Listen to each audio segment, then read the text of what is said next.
Shalom jemaat yang dikasihi oleh Tuhan. Menanggapi wabah virus COVID-19, saat ini Gereja Bethel Tabernakel Kristus Alpha Omega Ngesrep telah menyiapkan ibadah live streaming secara online. Berikut beberapa hal yang harus diperhatikan jemaat sebelum mengikuti ibadah streaming secara online. Persiapkan diri untuk beribadah dengan berpakaian rapi dan sopan, sama seperti mengikuti ibadah di gereja. Lalu, duduklah dengan nyaman dan sopan, jangan berbaring atau melakukan aktivitas lainnya. Mari siapkan hati sebelum ibadah live streaming dimulai, sama seperti saat ibadah di gereja. Jemaat dihimbau untuk tidak makan dan minum selama ibadah berlangsung. Ikutilah liturgi selama ibadah berlangsung, sama seperti waktu duduk dan berdiri, saat menaikkan pujian, berdoa, dan saat mendengarkan firman Tuhan. Jemaat tetap bisa memberikan persembahan melalui transfer atau menyiapkan amplop persembahan yang akan dibawa pada waktu datang kembali ke gereja. Ikutilah seluruh jalannya ibadah live streaming hingga selesai. Simak informasi terupdate mengenai GBT Kristus Alpha Omega Ngesrep melalui web dan sosial media yang sudah tersedia. Mari siapkan hati dan selamat beribadah. Tuhan Yesus memberkati. Shalom, haleluya. Kembali lagi kita boleh beribadah, memuji dan memuliakan Tuhan dalam suasana sukacita dan urapan Tuhan pada pagi hari ini. Mari kita akan memulai ibadah kita pada hari ini dengan naikkan doa. Mari kita berdoa. Bapa di dalam kerajaan surga, kami bersyukur karena kasih karunia anugerah-Mu. Kami boleh ada sebagaimana kami ada. Kami boleh melewati hari-hari kami. Sehingga pada hari ini, hari kudus-Mu, kami boleh memuji, menyembah, mendengarkan kebenaran firman-Mu. Oh haleluya. Kami bersyukur. Oleh karena itu Bapa, di dalam nama Tuhan Yesus Kristus, biarlah kuasa Roh Kudus-Mu mengurapi kami semua. Pemain musik, leader singer, borin semua sound system maupun kami semua yang memuji dan memuliakan nama-Mu. Biarlah ibadah kami ibadah yang dikuasai oleh Roh Kudus-Mu. Sehingga semua yang kami lakukan meninggikan dan mengagungkan Engkau. Terima kasih Tuhan Yesus. Kami akan memulai ibadah pagi ini. Untuk hormat kemuliaan bagi nama Tuhan Yesus Kristus. Haleluya. Amin.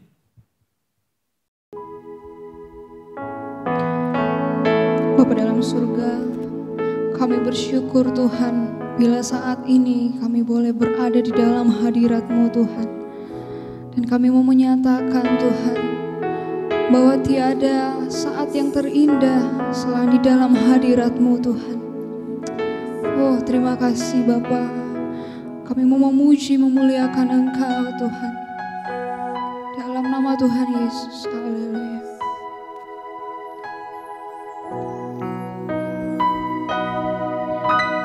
Saat ini, saat indah, ku memuji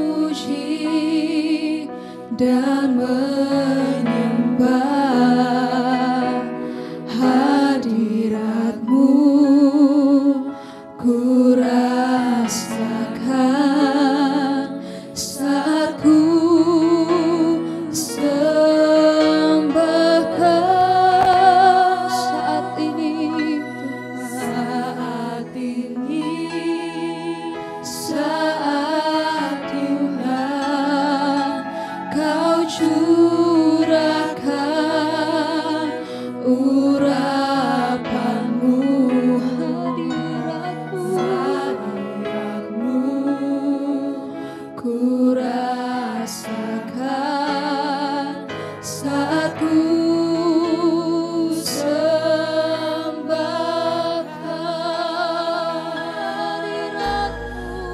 hadirat-Mu, ku rasakan saat ini, saat ini urapan-Mu.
sesuai dengan pujian kami Tuhan. Tiada saat-saat yang terindah selain di dalam hadirat-Mu Tuhan. Kami bersyukur Tuhan, Kau ada bersama-sama dengan kami. Dan saat ini kami merasakan hadirat-Mu di mana kami berada Tuhan. Walaupun kami terpisahkan oleh jarak, namun kami percaya Tuhan hadir dimanapun itu Tuhan. Terima kasih Bapa, kami mau memuji dan menyembah Engkau lebih dalam lagi. Di dalam nama Tuhan Yesus, haleluya, amin. Haleluya. Bapak Ibu Saudara yang dikasihi oleh Tuhan, kita percaya bahwa kita adalah umat pilihan Tuhan. Karena Tuhan Yesus sungguh mengasihi kita. Oleh sebab itu mari kita nyatakan pujian kita. Kita dipilih dari segala bangsa.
Tuhan.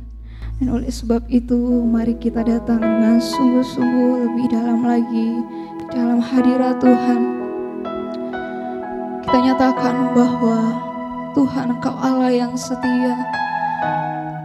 Sekalipun kami berjalan dalam lembah yang kelam Tuhan, namun kami percaya bahwa Engkau selalu beserta dengan kami. Engkau selalu menopang kami Tuhan. Terima kasih Yesus, terima kasih. Kami bersyukur Tuhan.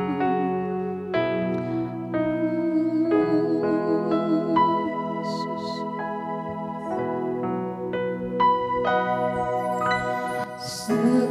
Sekalipun ku berjalan dalam lembah kelam, namun tangan-Mu selalu menopang hidupku. Saat ku dalam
Tuhan yang seperti Engkau.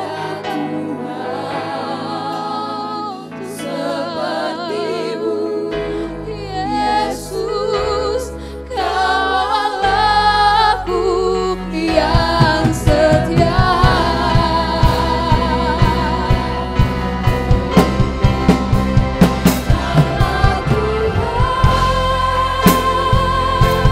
Yang berjanji tak sekalipun Kau ingkari kesetiaan-Mu.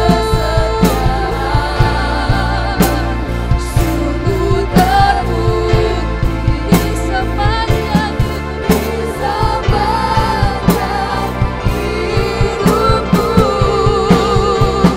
untuk selamanya. Ku kan setia melayani mengasihi-Mu. Tiada Tuhan seperti-Mu, Yesus, Kau Allahku yang setia. Tiada Tuhan seperti-Mu, Yesus, Kau Allahku yang setia. Kami nyatakan tiada Tuhan yang seperti-Mu, seperti-Mu, Yesus, Kau Allahku yang setia. Terima kasih Tuhan. Untuk selanjutnya kami serahkan kepada hamba-Nya. Haleluya, kita sudah memuji dan menyembah Tuhan. Dan saatnya kita sekarang persiapkan hati dan pikiran kita, minta Roh Kudus bekerja saat kita mendengar, untuk kita memahami firman Tuhan sehingga kita bisa melakukannya. Sebelumnya mari kita berdoa. Bapa, kami telah memuji, menyembah dan mengagungkan Engkau. Dan saatnya sekarang kami mau duduk diam tenang, mendengarkan kebenaran firman-Mu. Oleh karena itu kami minta kuasa Roh Kudus mengurapi baik hamba yang menyampaikan firman-Mu maupun kami semua yang mendengarkannya.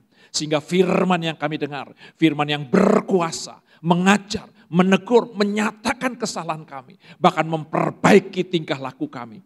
Sehingga melalui firman-Mu kami tahu apa yang harus kami lakukan sebagai anak-anak-Mu dalam kehidupan ini. Oleh karena itu Bapa, di dalam nama Tuhan Yesus Kristus, berfirmanlah kepada kami. Kami anak-anak-Mu siap mendengarkannya untuk kami lakukan dalam kehidupan kami. Haleluya. Amin. Shalom. Anak-anak Tuhan, luar biasa, dahsyat, hari lepas hari kita bisa melewati sehingga sampai saat ini kita dalam keadaan sehat, kuat, itu semuanya karena anugerah Tuhan. Saya ingin kita belajar kebenaran firman Tuhan. Bagi kita anak-anak Tuhan, di mana Tuhan Yesus telah datang sebagai manusia. Dia melayani, mati, bangkit, naik ke surga. Untuk menebus kita dari segala kuasa dosa. Sehingga sekarang hidup kita bukan menjadi milik kita lagi. Tapi hidup kita sudah menjadi milik Tuhan. Oleh karena itu, kita harus sadar dan percaya. Kalau kita yang percaya Yesus Kristus adalah Tuhan dan Juru Selamat kita. Baik hidup dan mati kita adalah milik Tuhan Yesus. Roma pasal 14. Roma pasal 14 ayat 7 sampai ayat 9 firman Tuhan berbunyi demikian. Sebab tidak ada seorang pun di antara kita yang hidup untuk dirinya sendiri. Dan tidak ada seorang pun yang mati untuk dirinya sendiri. Sebab jika kita hidup untuk Tuhan. Dan jika kita mati untuk Tuhan. Jadi baik hidup atau mati, kita adalah milik Tuhan. Sebab untuk itulah Kristus telah mati dan hidup kembali. Supaya ia menjadi Tuhan baik atas orang-orang mati maupun atas orang-orang hidup. Baik hidup atau mati, kita adalah milik Tuhan. Kepunyaan Tuhan. Ini yang luar biasa. Hidup kita bukannya milik kita lagi, tapi sudah menjadi milik Tuhan. Sehingga hidup dan mati kita adalah milik Tuhan. Kita hidup untuk Tuhan dan kita mati untuk Tuhan. Apa yang dimaksud dengan hidup kita adalah milik Tuhan? Hidup untuk Tuhan, mati pun untuk Tuhan. Sehingga hidup di dalam dunia ini pasti luar biasa dalam kehidupan kita. Tuhan kita, Tuhan yang sudah datang sebagai manusia. Dia ikut mengalami apa yang kita alami. Dia ikut merasakan apa yang kita rasakan. Tuhan kita Yesus Kristus mati di kayu salib menanggung segala dosa dan kelemahan kita. Dia bangkit naik ke surga. Dan kita yang percaya sudah menjadi milik kepunyaan Tuhan. Ada 3 pemahaman. Kalau kita menyadari bahwa kita milik Tuhan. Hidup kita, ujung rambut sampai ujung kaki adalah kepunyaan Tuhan. Waktu kita sedang berkata saya adalah milik Tuhan, yang pertama. Berarti kita sedang berkata Tuhan Yesus berdaulat, berkuasa, dan bertanggung jawab atas hidup dan matiku. Kalau ini milik Tuhan, Tuhan berdaulat. Tuhan bisa melakukan apa saja. Oleh karena itu bagi anak-anak Tuhan, Roma 11 ayat 36 jelas katakan. Sebab segala sesuatulah dari Dia. Dan oleh Dia. Dan kepada Dia, bagi Dialah kemuliaan sampai selama-lamanya. Segala sesuatu dari Tuhan Yesus. Yang namanya berdaulat adalah apa? Tidak ada sesuatu pun yang terjadi dalam hidup kita kebetulan. Semua yang terjadi dalam hidup kita Tuhan izinkan dan Tuhan kehendaki. Kalau Tuhan izinkan itu berarti hal-hal yang tidak baik, yang terjadi, yang menimpa, yang kita alami, itu Tuhan izinkan. Yang Tuhan kehendaki adalah sesuatu yang baik, yang kita terima, yang menyenangkan, membahagiakan, itu yang Tuhan kehendaki. Oleh karena itu percayalah, kita ini milik Tuhan sehingga Tuhan Yesus berdaulat atas hidup kita. Dia berkuasa, tapi dia juga bertanggung jawab. Ingat cerita Ayub, dia orang yang paling saleh. Orang yang takut akan Tuhan pada zamannya. Tapi apa yang dialaminya? Hartanya habis. Anak-anak semuanya mati. Dan bahkan dia mengalami sakit yang sangat parah. Sehingga istrinya saja protes. Tapi apa yang dikatakan Ayub? Apa respon daripada Ayub? Oh, Ayub sadar bahwa Tuhan yang disembahnya, Tuhan yang berdaulat atas hidupnya, berkuasa dan bertanggung jawab. Maka pasal 2 dalam Ayub ayat 10, Ayub berkata apa? Tetapi jawab Ayub kepadanya, engkau berbicara seperti perempuan gila. Apakah kita mau menerima yang baik dari Allah, tetapi tidak mau menerima yang buruk? Dalam kesemuanya itu, Ayub tidak berbuat dosa dengan bibirnya. Ini yang namanya kesadaran bahwa Tuhan berdaulat, berkuasa, bertanggung jawab atas hidup kita. Apakah kita mau menerima yang baik-baik saja, tetapi tidak mau menerima yang buruk? Oh, anak Tuhan harus menyadari yang baik yang Tuhan izinkan, yang kita alami, itu Tuhan kehendaki. Sesuatu yang buruk, menyakitkan, yang terjadi dalam hidup kita, itu juga Tuhan izinkan. Oleh karena itu sebagai anak-anak Tuhan, Tuhan juga gambarkan kita ini seperti bejana. Yeremia 4 ayat 6 sampai 8. Apabila bejana yang sedang dibuatnya dari tanah liat di tangannya itu rusak, maka tukang periuk itu mengerjakannya kembali menjadi bejana lain menurut apa yang baik pada pemandangannya.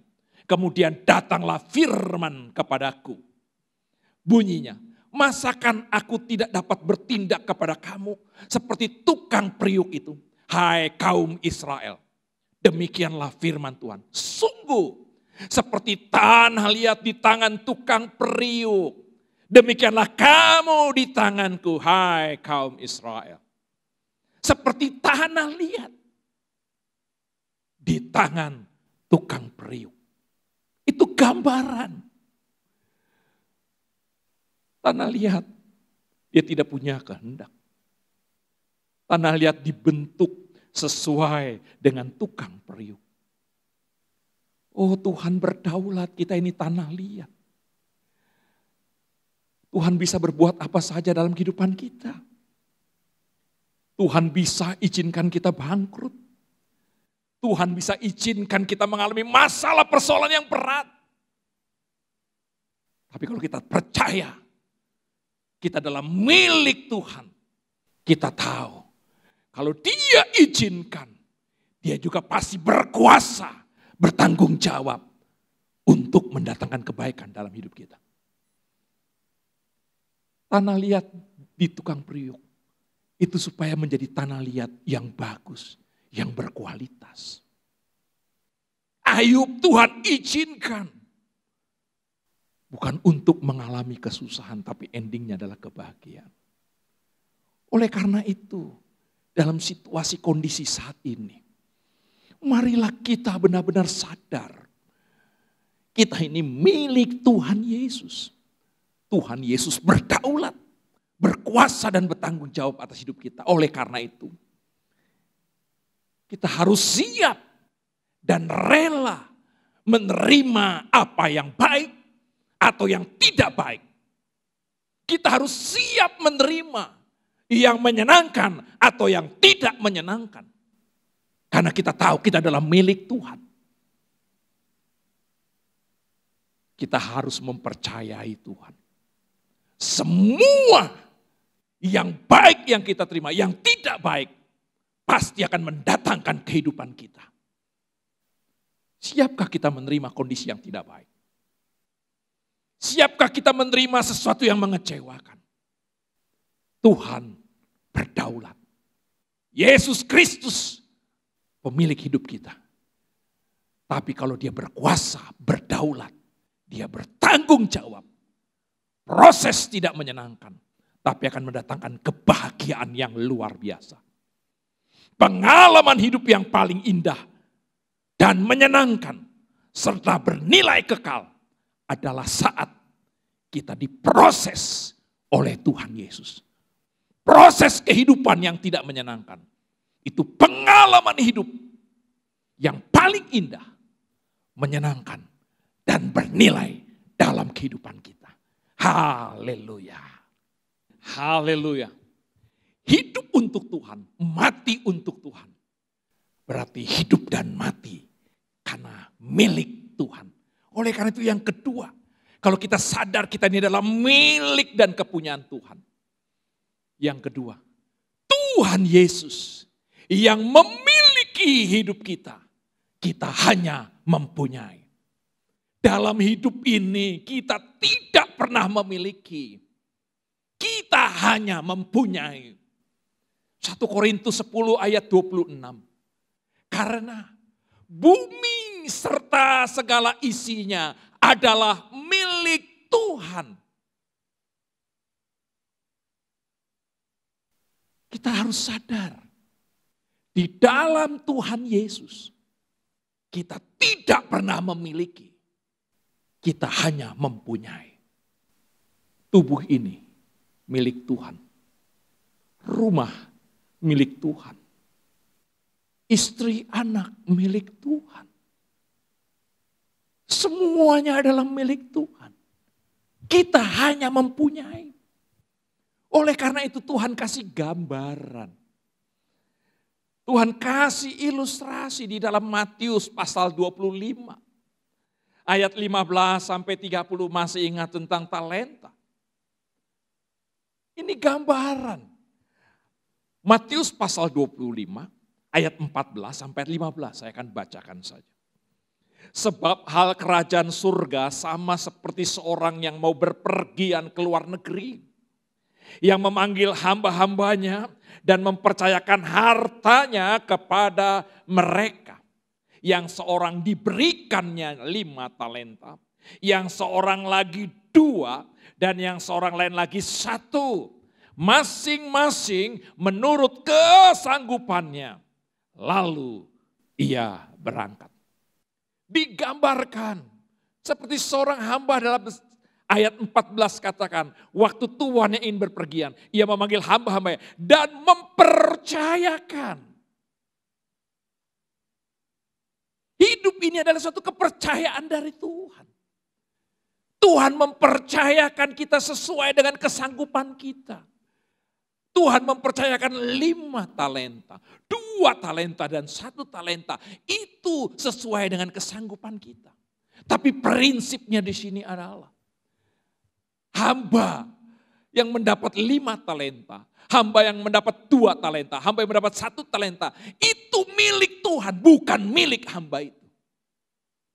Tuhan hanya mempercayakan. Jadi sadar kalau kita ini milik Tuhan. Ingat kita tidak pernah mempunyai.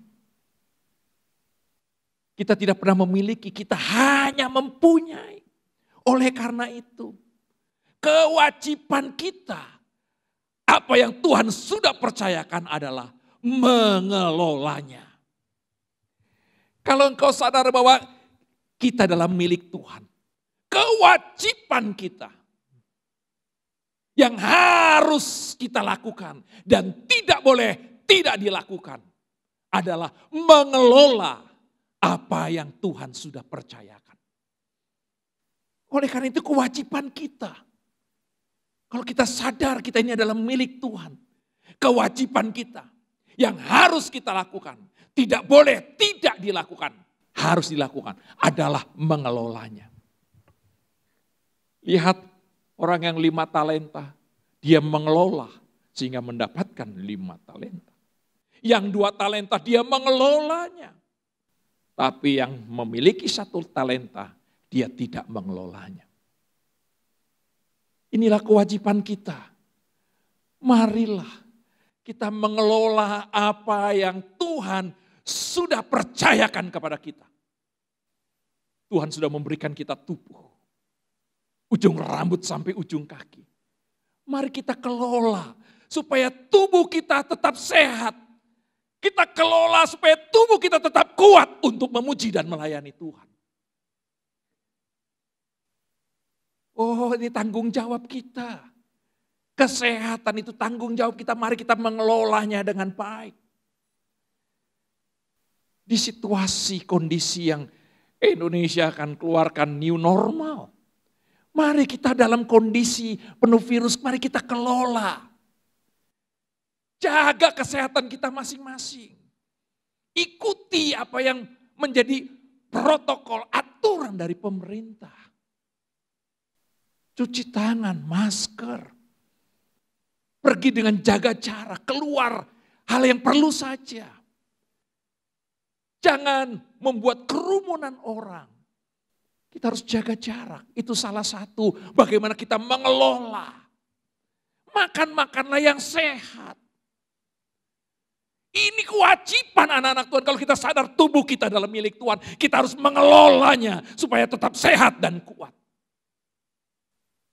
Kita juga harus mengelolanya supaya tubuh ini tidak dipergunakan untuk berbuat dosa. Ini tanggung jawab kita. Jangan kita seperti Tuhan itu kayaknya seperti bengkel. Motor kita baru kita pakai breng. Sudah rusak kita masukin ke bengkel. Bengkel itu nanti yang akan membetulkan motornya. Sudah motor baik kita pergunakan lagi seenaknya. Oh seringkali kita memandang Tuhan itu seperti bengkel. Kalau kita sakit baru datang Tuhan sembuhkan. Padahal kita sakit itu salah kita sendiri. Karena kita tidak mengelola apa yang Tuhan kasih. Kalau engkau sudah mengelola, tapi Tuhan masih izinkan engkau sakit, ingat Tuhan berdaulat. Tapi kalau engkau tidak mengelola kesehatan, engkau sakit, engkau harus bertobat. Tuhan akan sembuhkan. tugas kita adalah mengelola tubuh ini. Kita juga harus mengelola ekonomi kita. Dengan kondisi saat ini mungkin ekonomi kita kurang. Tapi kita bersyukur itu tetap dari Tuhan. Biasanya dapat 5, sekarang 1. Bersyukur itu Tuhan percayakan saat ini dapat 1. Tapi kelolalah ekonomi dengan baik. Sebenarnya tidak ada yang miskin. Sebenarnya tidak akan kekurangan uang. Kalau kita mengelola ekonomi kita untuk kebutuhan hidup, bukan untuk gaya hidup. Kalau anak Tuhan sampai kekurangan, kita harus ngecek dulu mungkin kita kurang mengelolanya. Tapi kalau kita sudah mengelolanya masih tetap kurang, ingat Tuhan berdaulat dan Tuhan tahu. Oleh karena itu kewajiban kita mengelola ekonomi kita. Saya pernah mendapat suatu kesaksian sahabat teman saya, waktu musim kekurangan, sekitar tahun 60-an. Warganya kelaparan, tapi dia mengelola dengan baik. Beras 1 centong untuk bagi 5. Telur 1 dibikin dadar supaya bisa jadi 5, dikelola. Mamanya luar biasa mengelola, sehingga anaknya tidak pernah kelaparan, walaupun cuma makan 1 telur. Tanggung jawab kita adalah mengelola ekonomi kita. Dalam kondisi ini juga marilah kita mengelola keluarga kita. Jadilah suami yang bertanggung jawab. Mengelola istri dan anak-anak kita. Jadilah istri yang bertanggung jawab. Sebagai istri dan sebagai mama. Jadilah anak-anak yang bertanggung jawab mengelola rumah kita. Sehingga menjadi berkat bagi papa dan mama. Dalam kondisi saat ini.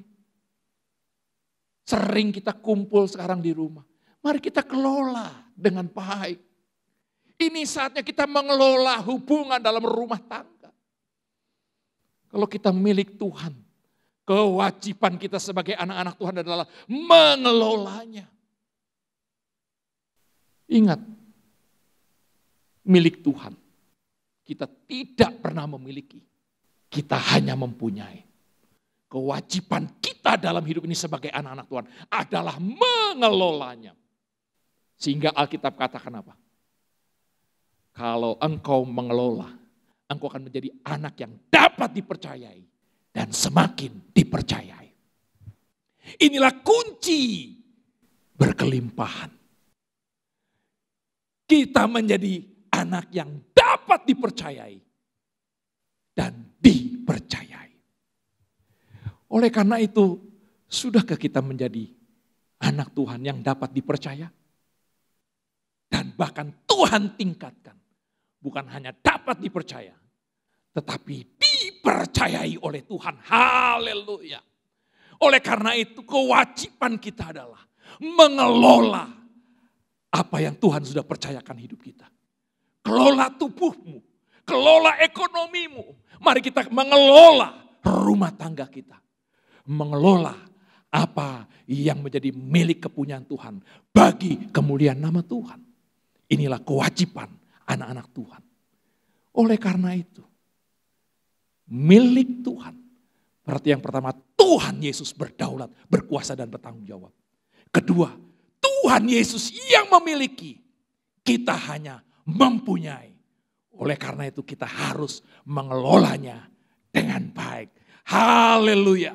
Sehingga kita menjadi anak yang dipercaya dan dipercayai oleh Tuhan Yesus Kristus. Amin. Haleluya. Kita masuk sekarang yang ketiga. Kalau kita sadar kita adalah milik Tuhan. Yang ketiga, Tuhan Yesus yang harus dimuliakan dalam hidup dan mati kita.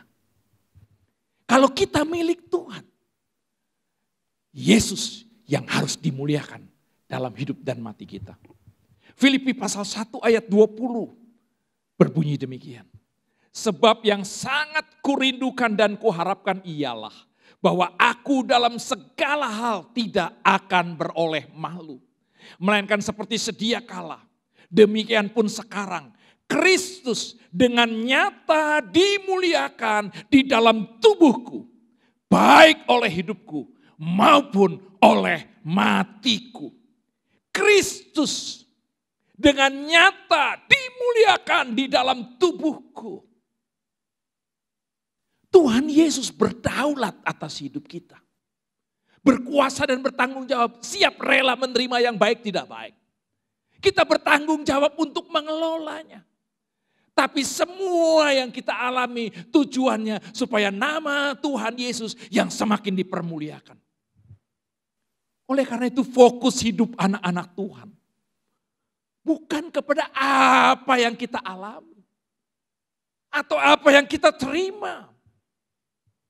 Atau apa yang akan kita lakukan. Tapi fokus hidup anak-anak Tuhan yang menjadi milik kepunyaan Tuhan adalah bagaimana Tuhan Yesus dimuliakan dengan apa yang saya alami, apa yang saya terima, apa yang saya lakukan. Yesus Kristus harus dimuliakan. Inilah yang harus menjadi fokus hidup anak-anak Tuhan yang sadar bahwa hidupnya adalah milik Tuhan. Oh, kita tidak pusing. Kalau kita mau mati caranya bagaimanapun, yang penting Tuhan Yesus dipermuliakan. Seringkali kita sibuk dengan cara mati.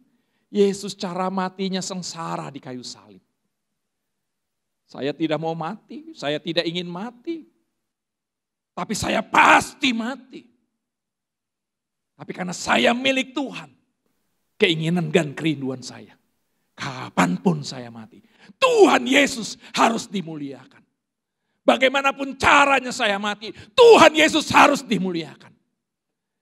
Kalau mati saya memuliakan Tuhan, hidup saya harus lebih memuliakan Tuhan Yesus. Oh, ini luar biasa. Oh, kita tidak perlu takut dan khawatir.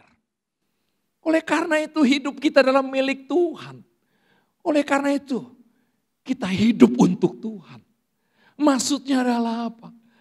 Apa yang kita lakukan, apa yang kita alami, apa yang kita terima. Nama Tuhan Yesus yang harus dimuliakan. Kalau kita mati, mati untuk Tuhan. Kita mati pun untuk Tuhan. Oleh karena itu anak-anak Tuhan Yesus yang mendengarkan kebenaran firman Tuhan ini. Sadarlah, sakit atau sehat, nama Tuhan Yesus yang harus dimuliakan. Kita sudah tidak pusing lagi dengan sakit dan sehat. Ingat, kita harus mengelola tubuh kita. Tapi walaupun kita sudah kelola tubuh kita, kita tetap sakit. No problem. Tuhan Yesus berdaulat, berkuasa dan bertanggung jawab. Dan kita harus berani berkata, sakitku yang penting Tuhan Yesus dimuliakan melalui sakitku. Ada uang atau tidak ada uang, udah tidak menjadi fokus hidup kita lagi. Tapi fokus hidup kita, ada uang Tuhan Yesus dimuliakan. Tidak ada uang, Tuhan Yesus harus dimuliakan. Makan atau tidak makan, Tuhan Yesus harus dimuliakan. Kerja atau tidak kerja, Tuhan Yesus harus dimuliakan. Mungkin ada yang kita mengalami, yang kerjanya mungkin sudah tidak ada lagi. Kerjanya di shift, penghasilan kita berkurang, kita sudah tidak pusing lagi dengan hal itu. Fokus hidup anak Tuhan sekarang bukan fokus pada apa yang kita alami, terima dan kita lakukan. Fokus hidup kita kalau kita sadar kita adalah milik Tuhan adalah apapun yang saya terima, apapun yang saya alami, apapun yang saya lakukan, Yesus Kristus Tuhan yang harus dimuliakan. Sebab segala sesuatu dari Dia, oleh Dia, kepada Dia, bagi Dialah kemuliaan sampai selama-lamanya. Haleluya. Mari hiduplah hidup yang memuliakan Tuhan. Lakukan.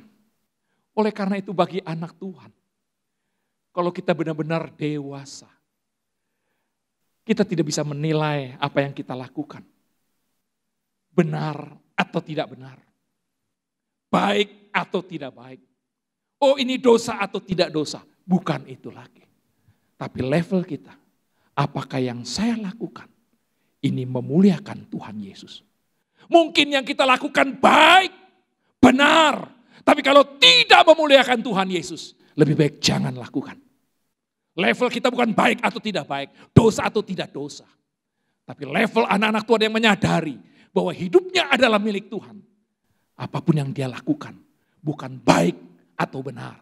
Tapi nama Tuhan Yesus yang harus dimuliakan.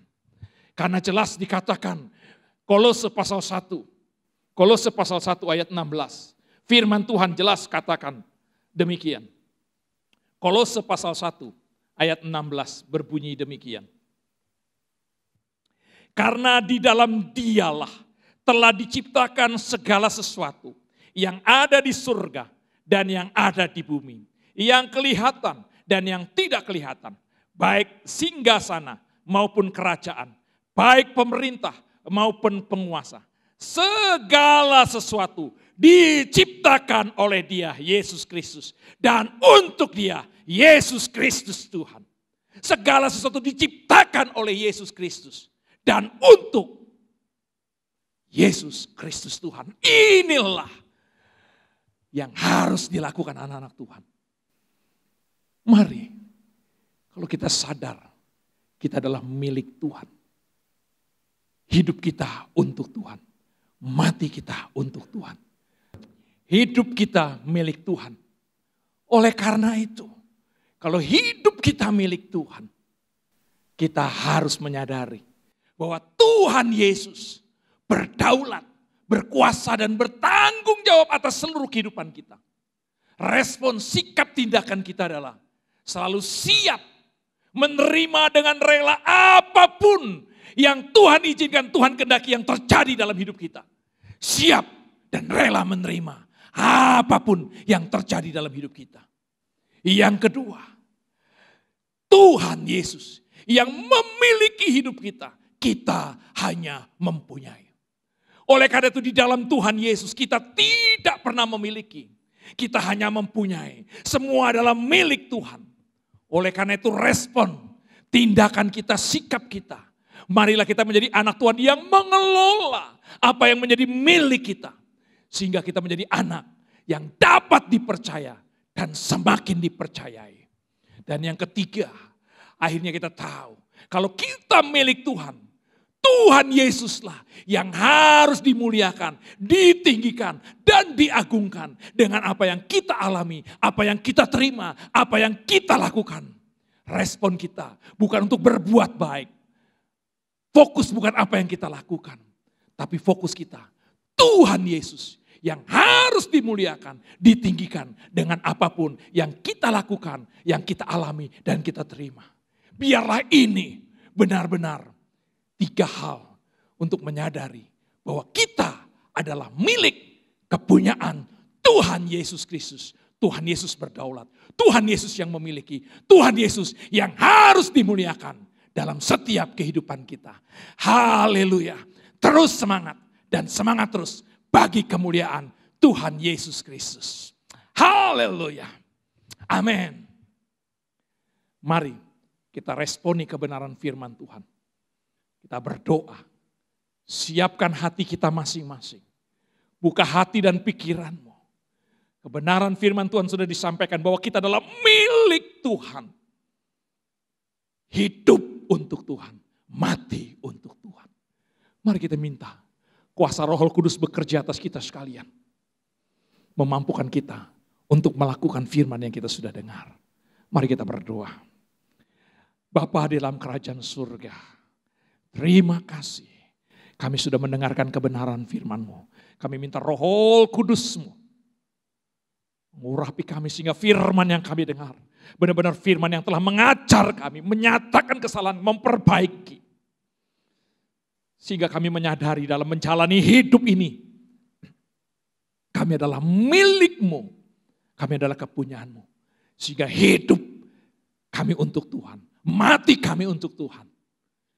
Sehingga kami menyadari, karena kami milik-Mu, Tuhan Yesus Engkau berdaulat, berkuasa, bertanggung jawab atas hidup kami. Tuhan Yesus, Engkau yang memiliki apa yang ada pada kami. Kami tidak pernah memiliki, kami hanya mempunyai.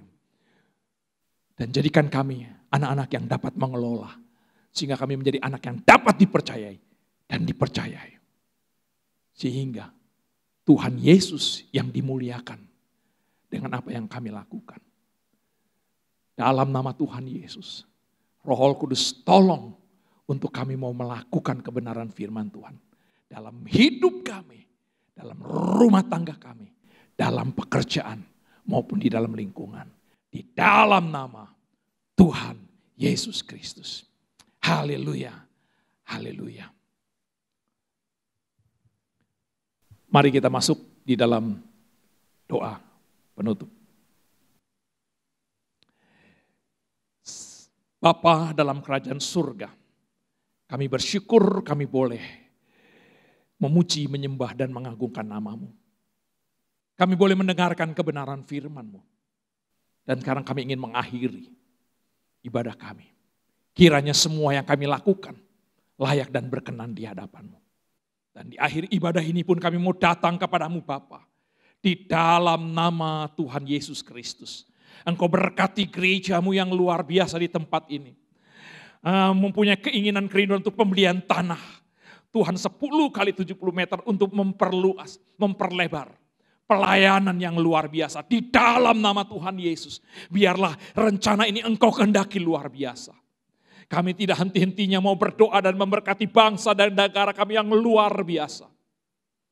Kami berdoa untuk Bapak Presiden kami Jokowi, Bapak Wakil, para menteri, gubernur, bupati, wali kota, lurah, camat, RT dalam nama Yesus.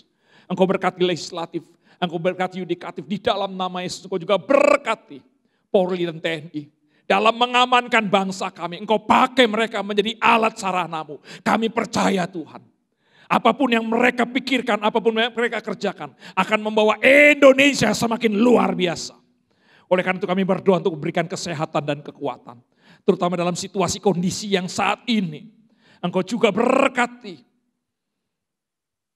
para dokter, para perawat. Tuhan, kami datang kepadamu. Kau berikan kesehatan dan kekuatan dalam mereka melayani orang-orang yang sakit. Kami percaya Tuhan. Engkau berdaulat. Kau berkati juga gereja-gereja-Mu di seluruh Indonesia dalam kondisi saat ini. Jadikanlah kami gereja menjadi berkat bagi bangsa kami. Berkat bagi pemerintah kami. Berkat bagi daerah kami. Berkat bagi tetangga kami. Dan kami menjadi berkat bagi rumah tangga kami. Dalam nama Tuhan Yesus. Kami berkati Bapa. Kau berikan kepekaan kepada gereja-gereja-Mu. Untuk tetap kuat dan semakin kuat dalam situasi kondisi ini. Kau berkati para hamba Tuhan baik di kota maupun di desa. Engkau berkati jemaat. Biarlah pemeliharaan Tuhan nyata dalam kehidupan mereka. Kami berdoa juga untuk jemaat-Mu. Kesehatan Ibu Hani dan Ibu Ayu. Oh Tuhan yang menantikan anugerah berkat kelahiran anaknya di dalam nama Tuhan Yesus. Kami memberkati kandungan yang dahsyat dan luar biasa. Anak di dalamnya anak yang luar biasa yang takut akan Tuhan. Tepat pada waktunya dia akan melahirkan mendapatkan anugerah luar biasa. Sukacita damai sejahtera. Kau berkati suaminya. Kau berkati dokter, perawat yang akan menangani di dalam nama Tuhan Yesus. Kami berdoa juga untuk pemulihan kesehatan Ibu Ana, Ibu Karsi, Andanda Meme, Tuhan berkati. Ando Tuhan berkati, Ibu Nugroho, Ibu Agus, Ibu dari Bapak Doni Tuhan berkati. Di dalam nama Yesus. Begitu juga dengan Bapak Hugo dengan ginjal dalam nama Yesus. Kami berdoa Bapak, atau jemaat yang dalam kelemahan tubuh yang tidak kami sebutkan. Kami percaya mereka milik dan kepunyaan nama-Mu. Tuhan akan berbicara. Di dalam sakit ini tidak akan pernah mendatangkan kesusahan. Tapi sakit ini akan mendatangkan kemuliaan dan kuasa Tuhan yang akan mereka alami. Oleh karena itu di dalam nama Tuhan Yesus, Engkau akan bangkitkan iman mereka. Terima kasih Bapa. Kami juga berdoa untuk anak-anak jemaat-Mu yang berulang tahun dalam kondisi saat ini. Biarlah hari-hari yang telah dilalui menjadi pengalaman yang luar biasa. Dan biarlah mereka minta hikmat kekuatan dalam menjalani hari-hari yang akan datang. Engkau berkati mereka yang berulang tahun. Sehingga mereka bisa melihat kasih Tuhan yang luar biasa. Dan dia akan terus menjalani bersama dengan kasih-Mu. Oleh karena itu berkat kuasa-Mu mengalir atas mereka. Kami berdoa untuk bapak-bapak, ibu-ibu yang sudah lanjut usia. Di dalam nama Tuhan Yesus. Engkau juga berikan penghiburan kekuatan kesehatan. Sehingga dalam hidupnya di usia lanjut. Mereka tetap menggenapi seluruh rencana-Mu. Kami berkati Bapak Gembala, Bapak Henok, istri dan kedua anaknya dalam nama Yesus, para majelis semua Tuhan berkati. Biarlah gereja ini dalam situasi kondisi ini, kemuliaan Tuhan semakin dinyatakan. Kuasa urapan Tuhan semakin nyata melalui pelayanan mereka. Terima kasih Tuhan Yesus.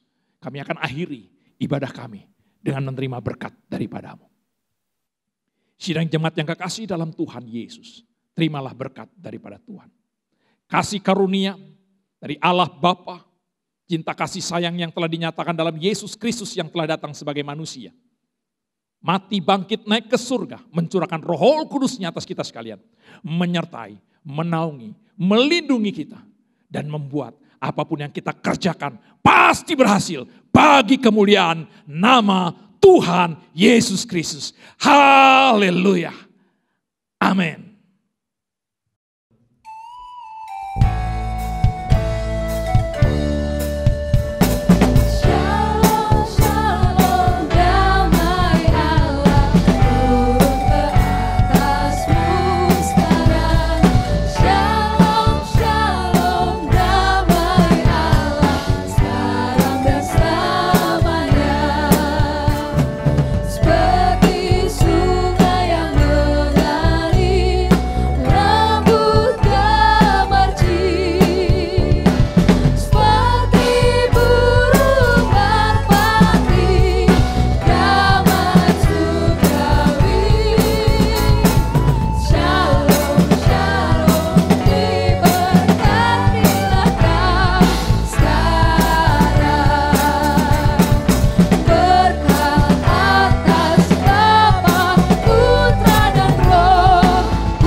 Selamat mengambil saat teduh masing-masing. Selamat hari Minggu, Tuhan Yesus memberkati.